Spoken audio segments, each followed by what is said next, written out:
Oke, mari kita sambung lagi kelanjutan dari novel Heavenly Demon. Tapi sebelum itu, Mimin akan menjelaskan beberapa karakter yang ada pada video kali ini. Pertama ada Kang Minho.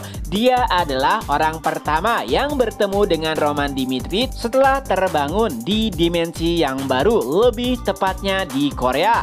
Lalu ada Ko Sang-ho. Ia merupakan member dari Guild Red Moon yang sebelumnya diperintahkan untuk merekrut Roman, tapi pada akhirnya berakhir dengan kematian. Lalu ada Cha Dong-chul. Ia adalah pimpinan dari Guild Red Moon. Dan yang terakhir Kim Jun-hyuk yang merupakan wali kota Incheon. Kang Minho tentu saja ia masih terkejut dengan permintaan Roman, yaitu untuk memandunya menuju markas Guild Red Moon. Tentu saja Kang Minho sadar akan kemampuan Roman Dimitri saat melihatnya langsung dengan mata kepalanya sendiri. Tapi berhadapan langsung dengan seluruh Guild Red Moon, nampaknya itu adalah misi bunuh diri. Jadi sebelum Kang Minho memandu Roman menuju markas Red Moon, ia pun sedikit menjelaskan situasi menurut sudut pandangnya. Pertama, menurutnya menuju markas Guild Red Moon adalah misi bunuh diri. Memang Roman Dimitri kuat, tapi Guild Red Moon setidaknya memiliki 100 hunter. Apalagi pimpinan mereka Cha Dong-chul adalah hunter peringkat B yang jelas-jelas merupakan lawan yang tidak mudah. Jadi dari sudut pandangnya lebih baik mereka meminta bantuan kepada wali kota Incheon, yaitu Kim Jung-hyuk, yang mana wali kota nampaknya tertarik untuk merekrut Roman Dimitri. Nah, walaupun Roman telah membunuh Ko Sang-ho, tapi Kang Minho akan bersaksi bahwa itu adalah keadaan darurat di mana Ko Sang-ho telah melewati batas dan pada akhirnya Roman Dimitri membunuhnya untuk membela diri. Intinya di sini Kang Minho nampak sangat mengkhawatirkan Roman dan itu malah membuat Roman merasa nostalgia. Ia pun tertawa lalu berkata, "Ini sangat menyenangkan." Kekhawatiran Kang Minho tentu saja terlihat sangat tulus. Itu mengingatkannya kepada dirinya yang dahulu, yaitu saat terbangun menjadi Roman Dimitri. Ada banyak sekali sosok yang sangat mempedulikannya, entah itu Chris, Kevin, Marquis Fabio, Marquis Valentino, dan masih banyak lagi. Lalu Roman pun mulai menjawab kekhawatiran dari Kang Minho, yang intinya jika Kang Minho merasa tidak yakin dengan dirinya, ia bebas untuk pergi. Tapi jika Kang Minho bersedia membantu dirinya dengan resiko yang mungkin akan ia hadapi, Roman berjanji bahwa ia akan mengabulkan segala sesuatu yang ingin dicapai oleh Kang Minho. Mendengar hal tersebut, entah bagaimana Kang Minho pun menjadi gemetar. Alam bawah sadarnya mengatakan bahwa mengikuti Roman Dimitri adalah pilihan yang tepat. Lalu ia pun membulatkan tekadnya karena mungkin saja segala yang ia cita-citakan pada akhirnya akan tercapai dengan bantuan dari Roman Dimitri. Jadi Kang Minho pun memutuskan untuk mengikuti Roman apapun resikonya. Mendengar hal tersebut, Roman nampak senang. Lalu ia pun berkata, "Kau tidak perlu khawatir. Lihat saja, akan aku tunjukkan siapa aku sebenarnya." Di sisi lain, Cha Dong-chul, ia masih memikirkan tentang masa lalunya. Sudah 5 tahun berlalu semenjak ia melarikan diri dari Seoul. Dahulu ia tidak memiliki apa-apa, tak kala pindah ke Incheon, tapi kali ini semuanya telah berubah. Ya, itu adalah masa-masa kelam. Dahulu ia tidak mengira jika perbedaan rank A dan rank B begitu tinggi, dan saat dirinya berhadapan dengan hunter rank A, alhasil ia kalah telak dan bahkan sampai kehilangan salah satu matanya.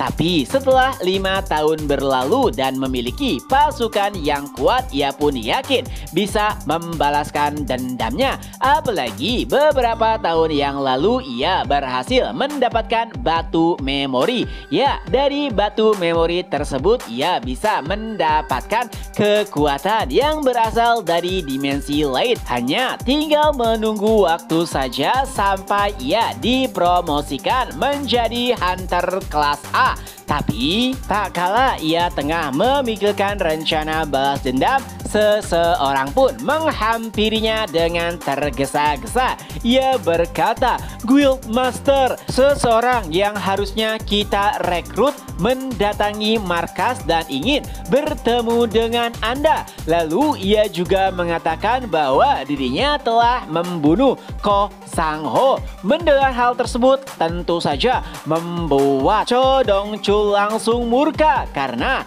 Ko Sang-ho merupakan salah satu anggota penting bagi Guild Red Moon. 10 menit sebelumnya, saat Kang Min-ho mempercayai Roman, ia mengira jika Roman telah memiliki rencana.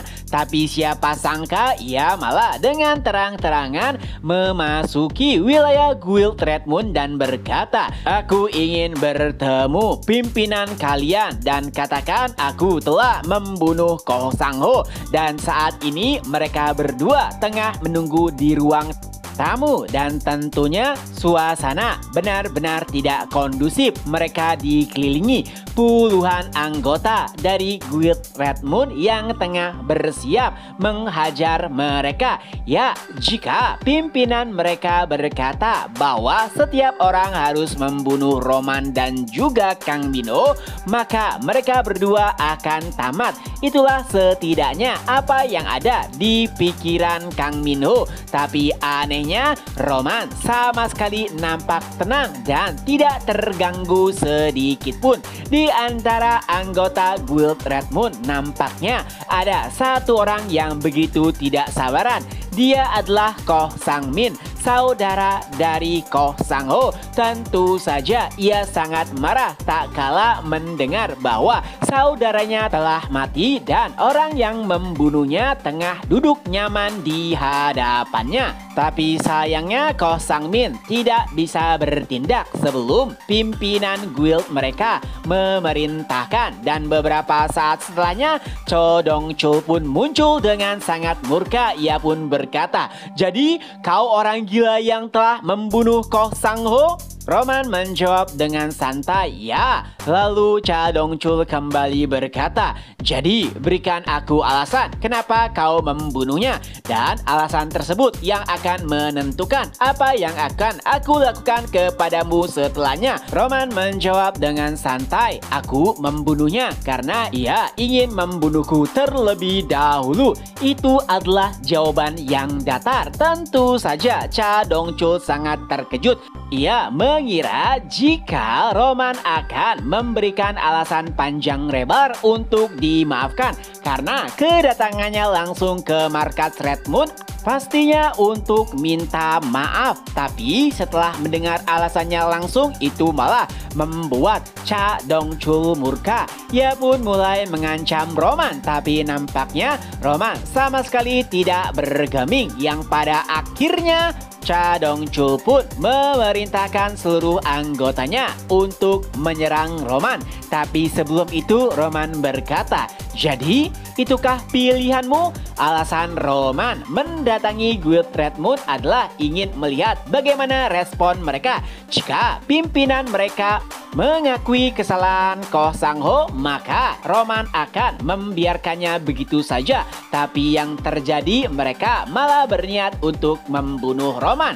Dan itulah awal dari pembantaian Guild Red Moon. Roman mengeluarkan pedangnya. Itu adalah pedang yang ia pinjam dari Kang Min-ho. Walaupun Kang Min-ho sendiri sedikit malu karena harus meminjamkan pedang Grade E, tapi di tangan Roman untuk membunuh para kroco itu sudah sangat cukup. Roman hanya menggunakan pedang tersebut dengan mengalirkan sedikit mana, dan hanya dengan satu tebasan puluhan kepala pun melayang. Ko Sang-min yang awalnya nampak sangat bersemangat bahkan langsung pucat, dan beberapa saat setelahnya kepalanya lah yang melayang. Ya, hanya dalam waktu 30 menit Roman membantai seluruh anggota Guild Red Moon yang ada di ruangan tersebut. Tapi tentu saja Cha Dong-chul masih bertahan, dan tiba-tiba ia sudah berada di belakang Roman. Kala itu Kang Min-ho pun berteriak, "Roman Dimitri!" Mendengar nama Roman Dimitri, Cha Dong-chul yang akhirnya mengenal nama lawannya pun langsung bergumam, "Jadi namamu adalah Roman Dimitri?" Sebenarnya sama dengan Cha Dong-chul, awalnya Kang Min-ho juga terkejut tak kala Roman memperkenalkan dirinya dengan nama Roman Dimitri. Alasannya sederhana, dunia saat ini terhubung dengan dimensi lain dan ada yang namanya batu memori. Jika seseorang menggunakan batu memori, ia akan mewarisi ingatan atau kemampuan seseorang dari dimensi lain. Dan puncak tertinggi dari kekuatan dimensi lain adalah dunia yang dikuasai oleh Kekaisaran Dimitri. Lebih tepatnya itu adalah benua Salamander. Tapi sayangnya nama Roman Dimitri tidak pernah disebutkan. Oleh sebab itulah Cha Dong-chul menganggap jika Roman adalah orang bodoh yang berani menggunakan nama Dimitri. Dan alasan kenapa Cha Dong-chul sangat percaya diri adalah karena ia telah menemukan batu memori, dan ternyata batu tersebut mewariskan kekuatan dari Kekaisaran Dimitri, dan sosok yang kekuatannya ia warisi adalah Rodney. Sosok yang ikut berpartisipasi dalam penaklukan alam iblis. Lalu Cha Dong-chul pun memperlihatkan teknik pedang Asura. Tentu saja itu membuat Roman terkejut karena teknik tersebut ia sendiri yang mengajarkannya kepada para prajurit Dimitri. Dan chapter pun berakhir. Nah, itulah kelanjutan dari novel Heavenly Demon. Semoga terhibur. Ketemu lagi di next video. Bye-bye.